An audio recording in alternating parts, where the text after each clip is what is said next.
ਦੁਨੀਆ ਵਿੱਚ ਜਿੰਨੇ ਹੋਏ ਰਿਸ਼ੀ ਮੁਨੀ ਤੇ ਅਵਤਾਰ ਨੇ, ਸਾਰਿਆਂ ਨੇ ਸਿਖਾਇਆ ਸਾਨੂੰ ਕਰਨਾ ਪਿਆਰ ਹੈ। ਆਓ ਭਾਰਤ ਵਾਸੀਓ, ਪਿਆਰ ਇੱਕ ਦੂਜੇ ਨਾਲ ਕਰੀਏ, ਨਾ ਕਿਸੇ ਨੂੰ ਡਰਾਈਏ, ਨਾ ਕਿਸੇ ਤੋਂ ਡਰੀਏ। ਦੇਸ਼ ਨੂੰ ਪਿਆਰ ਕਰੀਏ, ਲੋੜ ਪੈਣ 'ਤੇ ਵਾਰ ਦਈਏ ਜਾਨ ਨੂੰ। ਹਰ ਕੁਰਬਾਨੀ ਕਰਕੇ ਦੇਸ਼ ਦੀ ਬਣਾਈ ਰੱਖੀਏ ਉੱਚੀ ਸ਼ਾਨ ਨੂੰ। ਦੁਸ਼ਮਣ ਅੱਖ ਮਿਆਲੀ ਕਰੇ, ਹੱਥ ਦੋ ਉਸ ਨਾਲ ਕਰੀਏ, ਨਾ ਕਿਸੇ ਨੂੰ ਡਰਾਈਏ ਤੇ ਨਾ ਕਿਸੇ ਤੋਂ ਡਰੀਏ। ਕੰਮ ਕੋਈ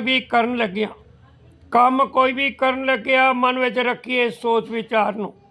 ਕਦੇ ਵੀ ਨਾ ਭੁੱਲੋ ਮਮਤਾ ਸਨੇਹ ਪਿਆਰ ਨੂੰ। ਦੇਸ਼ ਕੌਮ ਸਮਾਜ ਪਿੱਛੇ ਹਰ ਕੁਰਬਾਨੀ ਕਰੀਏ, ਨਾ ਕਿਸੇ ਨੂੰ ਡਰਾਈਏ ਤੇ ਨਾ ਕਿਸੇ ਤੋਂ ਡਰੀਏ।